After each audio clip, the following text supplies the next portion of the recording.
The Mughal Empire in India and its decline. The Mughals firmly consolidated their power over northern India. There was relative peace during their reign. As a result, culturally they ushered in a second classical age in northern India. In literature, during Akbar's reign, Abul Fazl set a style of prose writing in Persian.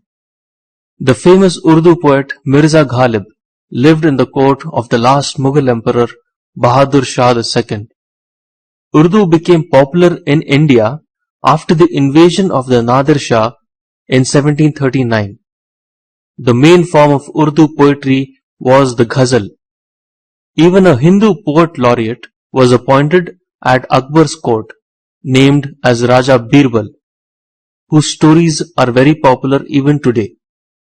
Tulsidas wrote the Ramacharita and Surdas wrote the Sursagar.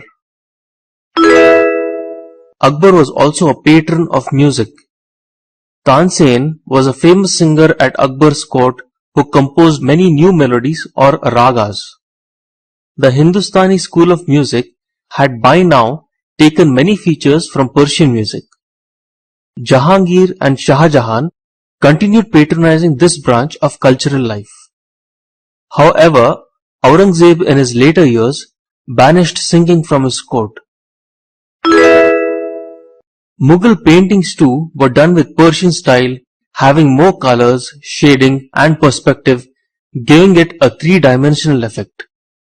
Humayun founded the Mughal school of painting. European painting techniques were introduced at Akbar's court by the Portuguese priests. The revival of art of painting began under Akbar.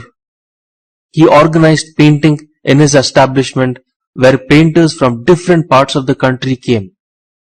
Jaswant and Daswan were two of the famous painters at Akbar's court. There was a huge contribution by the Mughals in the field of architecture too. The Mughals laid out many formal gardens with running water in the neighborhood of Agra and Lahore. Some other Mughal gardens, like the Nishat Bagh in Kashmir, the Shalimar at Lahore, the Pinjore Garden in the Punjab, and many others have survived to this day. Akbar built a fort palace complex at Fatehpur Sikri. It is noted for its red sandstone structure and its blend of Persian architecture. The mosque and the Bulanda Darwaza or lofty gate was built here to commemorate Akbar's victory in Gujarat. Akbar also built the tomb of Humayun in Delhi. During Jahangir's reign, buildings entirely of marble decorating the walls with flora designs made of semi-precious stones were also implemented.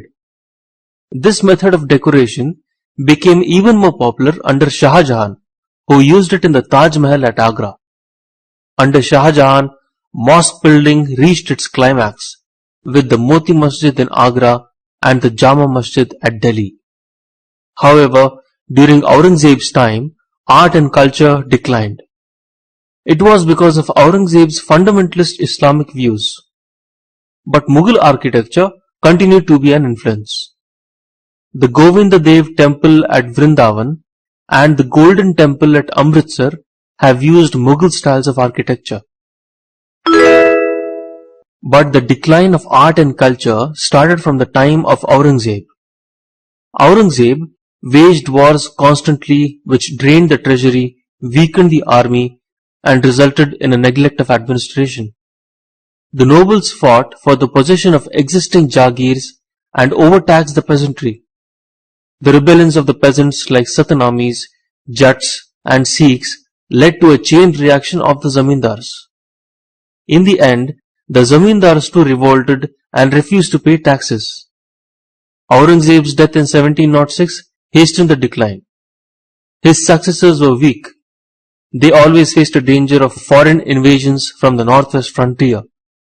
Shah Alam I spent his initial years as an emperor far away from his capital.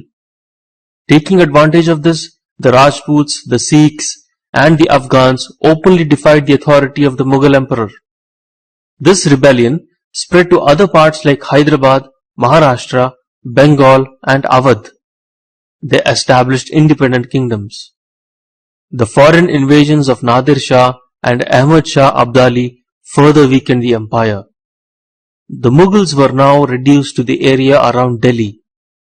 Mughal emperors continued to rule only in name until 1857.